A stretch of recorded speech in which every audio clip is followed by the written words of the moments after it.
আসসালামু আলাইকুম ভিউয়ার্স, আজকে আমরা শিখব এক্সেলে অ্যাসেন্ডিং অর্ডার এবং ডিসেন্ডিং অর্ডারে ডাটাগুলো কীভাবে সাজাবেন। তো সেই জন্য আমরা প্রথমে এন্ট্রিকৃত ডাটাগুলোকে সিলেক্ট করে নেব।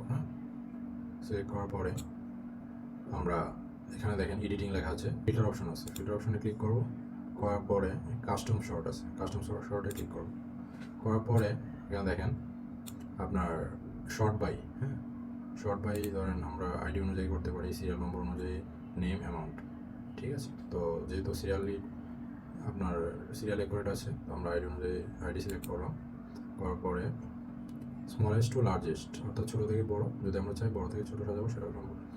তো আমরা ওকে ক্লিক করলাম। তো এখানে দেখেন যে আইডি ছোটো থেকে বড় ক্রমান্বয়ে সিনক্রোনাইজ হয়ে গেছে।